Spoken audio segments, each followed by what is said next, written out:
Bagaimana Anda mengatakan Anda ikhlas menyekolahkan anak, sementara anak itu ditempatkan di tempat yang tidak memberikan ia fasilitas untuk mengenal Allah?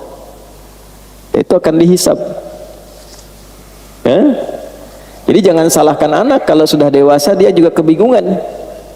Bahkan saat ada orang yang meninggal, orang tuanya tidak mampu menyolatkannya, akhirnya meng-hire orang lain untuk menyolatkan. Jangan salahkan anak dulu, kalau dia tumbuh dewasa dia sulit baca Quran, coba dilihat di mana disekolahkan, apa yang dia pelajari. Jadi jangan batasi definisi ibadah itu pada yang ritual, karena implementasi dari hasil ibadah ritual itu, tanda keberhasilan ibadah ritual itu terletak kepada perilaku yang ditampilkan setelah ibadah, sifat sosialnya. Kita barusan sholat, apa keberhasilan sholat itu? Bukan hanya sempurna rukunnya, kesempurnaan rukun itu dibuktikan dengan tanda-tanda keberhasilan sholat yang ditampakkan lewat perilaku setelah sholat. Inna sholata tanha 'anil fahsya wal munkar. Jadi berlatih ikhlas itu di semua aspek kehidupan, supaya kita merasakan feel dalam hati kita tersambung dengan Allah. Kalau sudah terkoneksi itu enak sekali. Ya. Ada musibah yang diingat pertama Allah. Tidak mungkin saya mengalami ini kalau Allah tidak tetapkan.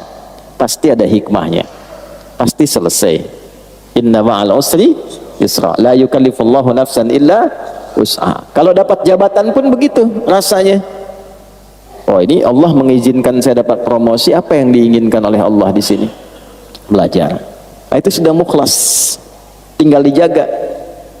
Ya, kalau dijaga sampai dengan meninggal, insya Allah ada anugerah-anugerah besar yang kemudian bisa kita dapatkan. Ya. Kalau yang rakaat kedua tidak perlu saya jelaskan, karena itu diantara surat paling favorit selain An-Nas ya. Tadi kan bacanya Al-Asr. Ya. Itu kurang lebih maksud saya menyampaikan dengan membuka itu dulu, supaya kita bisa merasakan kenikmatan lebih dalam menunaikan sholat berjamaah. Jadi begitu salam kita bisa evaluasi diri. Oh, jadi kalau selama ini ada perbuatan yang kurang baik, berarti belum niat ibadahnya sempurna, berarti pendekatan kepada Allahnya yang kurang. Kalau ada masalah nggak pernah tuntas, padahal harta sudah melimpah, kedudukan tinggi, berarti yang kurang bukan dunia, yang kurang pendekatan kepada Allahnya. Karena itulah ketika orang-orang seperti ini ingin kembali kepada Allah, menariknya di Al-Quran disebut dengan nama yang sama dengan orang yang sedang ibadah. Jadi orang taubat dari dosa, dosa sebesar apapun, ketika dia taubat, itu disifati oleh Al-Quran sedang ibadah, Pak. Itulah dahsyatnya ketika Allah memberikan anugerah. Itu dengan nama yang sama dengan orang yang sedang berdoa, dengan nama yang sama dengan orang yang sedang menunaikan sholat, namanya sama-sama ibad. Buka Quran surah ke-39 misalnya, di ayat ke-53, Az-Zumar ayat 53.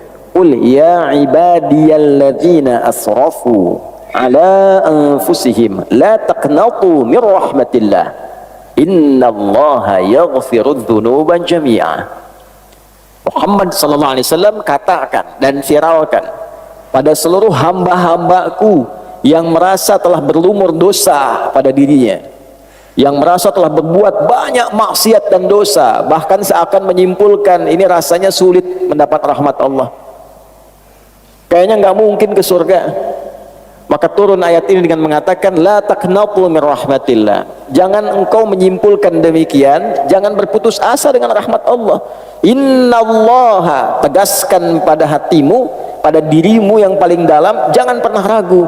Sungguh aku tegaskan, Allah itu, kata Allah, yaghfirudz dzunuba jami'a, akan selalu membuka peluang untuk mengampuni seluruh dosa-dosa yang pernah engkau kerjakan, agar engkau menjadi lebih baik, asal engkau mau koreksi diri dan menjadi pribadi yang lebih baik di masa depan. Itu disamakan teman-teman sekalian, Bapak Ibu, namanya disamakan dengan orang yang sedang menunaikan amal soleh. Jadi bertobat dari amal salah itu disamakan dengan orang yang sedang mengerjakan amal soleh, sama-sama ibad. Kalau sedang berdoa kan disebutnya ibad juga. Semoga kita disampaikan ke Ramadan dalam keadaan yang baik ya. Ayat puasa itu kan 183 sampai 187, satu rangkaian. Di 186-nya itu ayat tentang doa. Wa idza sa'alaka ibadi anni fa inni qarib. Dirangkaikan di ayat puasa karena umumnya orang saat masuk Ramadan banyak berdoa. Ya kan? Jadi itu sifat bagi orang soleh kan, berdoa. Jadi orang yang sedang berdoa menunaikan amal soleh itu disamakan namanya dengan orang yang telah berbuat salah dan dia bertobat. Jadi taubat itu amal soleh, ada pahalanya. Seperti kita mengerjakan yang ma'ruf, meninggalkan yang mungkar pun ada pahalanya. Mengerjakan yang soleh, meninggalkan yang salah, sama-sama berpahala.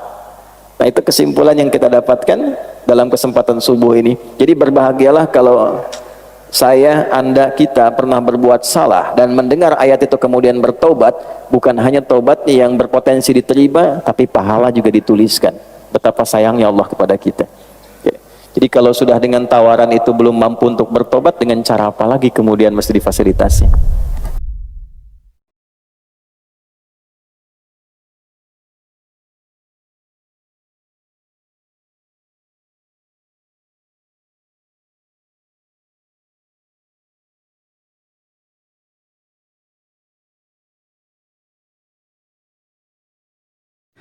Alhamdulillahirrahmanirrahim. Itu tadi tausiah dari Ustadz Adi Hidayat.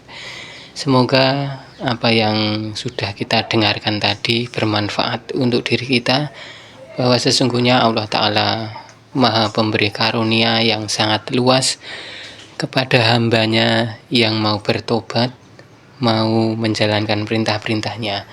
Maka dari itu Allah Ta'ala memberikan begitu luasnya karunia kepada Allah kepada kita semua, luasnya karunia Allah kepada kita semua, maka sewajarnya kita untuk selalu bersyukur, istighfar, bertobat kepada Allah Ta'ala, karena kita masih memiliki banyak dosa kepada Allah Ta'ala. Itu saja untuk pertemuan tausiah kali ini. Dilanjut untuk tausiah berikutnya. Semoga bermanfaat untuk kita semua. Akhirul kalam, wassalamualaikum warahmatullahi wabarakatuh.